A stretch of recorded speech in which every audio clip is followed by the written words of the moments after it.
नमस्कार दोस्तों, स्वागत है आप सभी का। और आप सभी के लिए मैं आज वेरी आईएमपी क्वेश्चन लेकर आया हूँ बायोलॉजी के। आज हम करेंगे 30 क्वेश्चन और आपको इन 30 में से बताना है कि आपके कितने नंबर आए। जो भी नया है चैनल को सब्सक्राइब कर दीजिएगा, बेल आइकन को प्रेस कर दीजिएगा। और हमसे डेली की फ्री क्लास में जुड़ना चाहते हैं तो आप दिए हुए नंबर पर व्हाट्सअप कर सकते हो। 9753749986 पर आप मैसेज करके हमसे जुड़ सकते हो। ये व्हाट्सअप नंबर है, इस पर व्हाट्सअप कर सकते हो। पहला क्वेश्चन आपके सामने लिखा हुआ है, विटामिन डी का रासायनिक नाम क्या हो जाएगा। तो आप सभी को पता है कि विटामिन डी का रासायनिक नाम कैल्सीफेरॉल होता है। इसका विटामिन डी का रासायनिक नाम जो होता है क्या होता है, कैल्सीफेरॉल होता है। चलिए दूसरा क्वेश्चन आपके सामने लिखा हुआ है, निम्न प्रश्नों पर आपको विचार करना है। प्रोथ्राम्बिक कैल्शियम विटामिन के एक्टिन मानव में रक्त स्कंद हेतु क्या आवश्यक है।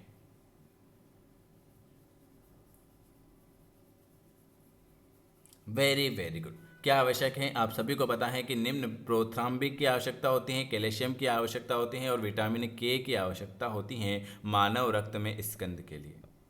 ऑप्शन आपका डी वाला आ जाएगा। चलिए अगला क्वेश्चन लिखा हुआ है, कौन स्वच्छ जल मीन है। स्वच्छ जल मीन कौन सा है। तीसरे नंबर का क्वेश्चन, स्वच्छ जल मीन कौन सा हो जाएगा। तो सेहू, सेहू स्वच्छ जल मीन है, जबकि अन्य जो हैं ये समुद्री हैं। स्वच्छ जल मीन सेहू हैं और ये सब हैं समुद्री। रानीखेत व्याधि, रानीखेत व्याधि किसको प्रभावित करती है। रानीखेत व्याधि किसको प्रभावित करती है। रानीखेत व्याधि किसको प्रभावित करेगी। फोर्थ नंबर का, वेरी वेरी गुड, कुक्कुट को। रानीखेत व्याधि जो है वो कुक्कुट को प्रभावित करेगी। अगला क्वेश्चन क्या लिखा हुआ है, अगला क्वेश्चन आपके सामने लिखा हुआ है, यदि एक वर्णांध स्त्री एक सामान्य पुरुष से विवाह करती है तो उसके बच्चे जो होंगे वो कैसे होंगे। यदि एक वर्णांध स्त्री एक सामान्य पुरुष से विवाह करती हैं तो उसके बच्चे जो होंगे वो कैसे होंगे। तो आप सभी को पता है कि सभी पुत्रियां सामान्य और सभी पुत्र जो होंगे वो वर्णांध होंगे। जीवाणु नाम सर्वप्रथम किसने दिया था। जीवाणु का नाम सर्वप्रथम किसने दिया था। तो आप सभी को पता है कि जीवाणु का नाम सर्वप्रथम जो दिया था एहरान बर्गन द्वारा दिया गया था। किसके द्वारा। जीवाणु का नाम एंटीबायोटिक ल्यूवेनहाक ने 1683 में सबसे पहले, ल्यूवेनहाक, एहरान बर्गन नहीं आएगा, यहाँ पे आएगा ल्यूवेनहाक। जीवाणु का नाम 1683 में सबसे पहले जीवाणु की खोज अपने बनाए हुए सूक्ष्मदर्शी से की थी। जीवाणु का नाम सबसे पहले एरनबर्ग ने दिया था। ये लो, एरनबर्ग द्वारा दिया गया था। चलिए, और लुई पास्चर ने क्या कहा था। लुई पास्चर ने तो बताया था कि पदार्थों का सड़ना तथा विभिन्न रोगों का कारण सूक्ष्मजीवी होते हैं। और लिनियस ने क्या किया था। लिनियस ने जीवाणु को वंश में रखा था। तो जीवाणु का सबसे पहले प्रयोग जो हुआ था एहरानबर्ग द्वारा किया गया था। चलिए, विज्ञान की वह शाखा जो जरायुता से संबंधित है।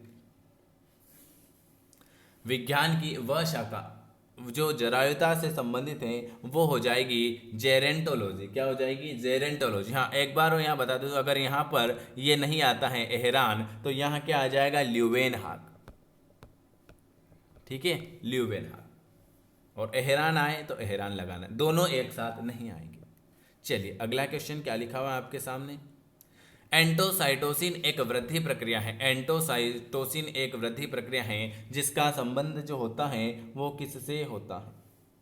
तो एंटीसाइटोसिस एक वृद्धि प्रक्रिया है जिसका संबंध जो होता है कोशा वृद्धि से होगा। किससे होगा, कोशा वृद्धि से होगा। ऑप्शन आपका सी वाला आ जाएगा।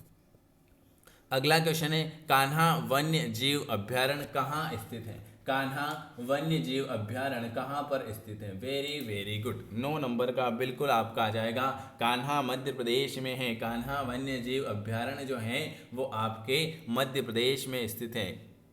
और गिर राष्ट्रीय उद्यान कहाँ पर है, आप सभी को गिर है आपका गुजरात में। अगला क्वेश्चन, ट्रिप्सिन पेप्सिन से अलग है क्यों। ट्रिप्सिन पेप्सिन से अलग हैं क्यों? यह पचाता है। तो ट्रिप्सिन पेप्सिन से अलग हैं यह प्रोटीन अमाशय के क्षारीय माध्यम में। अगला क्वेश्चन क्या लिखा हुआ है आपके सामने? पेब्राइन रोग। पेब्राइन रोग एक व्याधि है। पेब्राइन रोग जो है एक व्याधि है किसकी? पेब्राइन रोग जो है रेशम कीट की। किसकी? पेब्राइन रोग जो है एक रेशम कीट की व्याधि है। हृदय का पेस मेकर है। Very IMP question. कौन सा है? हृदय का पेस मेकर जो हो जाएगा वो SA नोड हो जाएगा। SA node.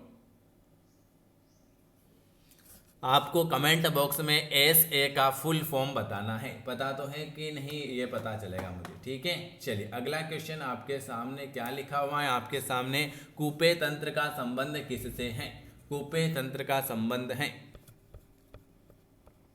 कूपे तंत्र का संबंध है लाख से। लाख की खेती से कूपे तंत्र का संबंध जो हो जाएगा वो आपकी लाख की खेती से हो जाएगा। स्कर्वी एक रोग है जो किसमें होता है? स्कर्वी क्या है? स्कर्वी एक रोग है जो किसमें होगा? स्कर्वी एक रोग है तो विटामिन सी की कमी के कारण स्कर्वी रोग होता है। विटामिन सी की कमी के कारण स्कर्वी रोग होता है, ये भी आप सभी को पता है। अगला लिखा हुआ है जैव विकास की आधुनिकतम परिकल्पना दी गई थी। जैव विकास की आधुनिकतम परिकल्पना किसने दी थी? वेरी गुड, ओपरीन के द्वारा। किसके द्वारा? ओपेरिन के द्वारा। जैव विकास की आधुनिक परिकल्पना जो है वो ओपेरिन के द्वारा दी गई थी। अगला क्वेश्चन क्या लिखा है? शुक्राणु का पूर्ण परिपक्व होता है। शुक्राणु का पूर्ण परिपक्व किसमें होगा? शुक्राणु का पूर्ण परिपक्व किसमें होगा? एपिडिडाइमिस में। एपिडिडाइमिस में। चलिए अगला क्वेश्चन क्या लिखा हुआ है आपके सामने? कोशा परिकल्पना के संस्थापक कौन है? कोशा परिकल्पना के संस्थापक कौन है? तो कोशा परिकल्पना के संस्थापक जो हो जाएंगे स्लाइड और स्वान हो जाएंगे। क्या कौन से हो जाएंगे? स्लाइड और स्वान।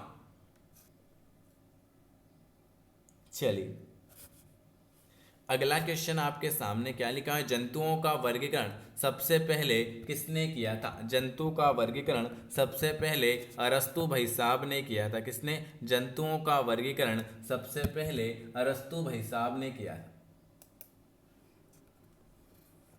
मनुष्य में परासरणी केंद्र कहाँ पर स्थित होता है? मनुष्य में परासरणी केंद्र कहाँ पर स्थित होता है? तो मनुष्य में परासरणी केंद्र जो होता है आप सभी को पता होना चाहिए हाइपोथैलेमस। किसमें होता है? हाइपोथैलेमस। यूरिया का संश्लेषण कहाँ पर होता है? यूरिया, यह से याद रखना, यूरिया का संश्लेषण जो होता है वो यकृत में होगा। स्तनियों के किस अंग में ग्लिसन्स कैप्सूल्स पाया जाता है? स्तनियों के किस अंग में ग्लिसन्स कैप्सूल पाया जाएगा? यकृत में। यकृत के चारों ओर संयोजी उत्तक का आवरण पाया जाता है। संयोजी उत्तक, स्तनी मतलब संयोजी उत्तक, यकृत। अगला क्वेश्चन, अमीनो अम्ल, वसा अम्ल तथा ग्लिसरॉल से ग्लूकोजन बनाने की क्रिया को आप क्या कहते हो? अमीनो अम्ल, वसा अम्ल और ग्लिसरॉल से ग्लूकोज बनाने की क्रिया क्या कहलाती है? वो कहलाती है ग्लूकोनियोजेनेसिस। ग्लूकोनियोजेनेसिस। चलिए अगला क्वेश्चन क्या लिखा हुआ है आपके सामने? किसे हेबर शिफ्ट कहते हैं? हेबर शिफ्ट आप किसे कहते हो? क्लोराइड शिफ्ट को। क्या क्लोराइड शिफ्ट को क्या कहते हैं? क्लोराइड शिफ्ट को हम हेमबर्गन शिफ्ट कहते हैं। पेपिली पेशियां स्तनी के किस भाग में पाई जाती हैं? पेपिली पेशियां स्तनी के किस भाग में पाई जाएगी? तो नीलय में पाई जाएगी। कहाँ पर पाई जाएगी? नीलय में पाई जाएगी। स्तनियों के मस्तिष्क में कौन सा रंध्र जोड़ों में पाया जाता है? स्तनियों के मस्तिष्क में कौन सा रंध्र जोड़ों में पाया जाएगा? तो लस्का का रंध्र। कौन सा? लस्का का रंध्र। अगला क्वेश्चन है, कार्पस ल्यूटियम उत्पन्न करता है। 26 नंबर का क्वेश्चन, कार्पस ल्यूटियस उत्पन्न करता है। वेरी गुड, प्रोजेस्ट्रॉन को। किसको? प्रोजेस्ट्रॉन को। चलिए अगला क्वेश्चन आपके सामने क्या लिखा हुआ है। एक्सिन कैशुरिकी की पहचान किसके द्वारा होती है। एक्सिस कैशुरिकी की पहचान किसके द्वारा होगी। ऑटोटाइड प्रवर्त के द्वारा होगी। ऑटोटाइड प्रवर्त के द्वारा होगी। काकेलिया का कौन सा भाग मोटा होकर काटाई का अंग बनाता है। काकेलिया का कौन सा भाग मोटा होकर काटाई का अंग बनाएगा। बेसिलर झिल्ली। कौन सा। बेसिलर झिल्ली। रेशम कीट की कौन सी अवस्था रेशम स्त्रावित करेगी। रेशम कीट की कौन सी अवस्था रेशम स्त्रावित करेगी। डिम्ब आ जाएगी। कौन सी आ जाएगी। डिम्ब आ जाएगी।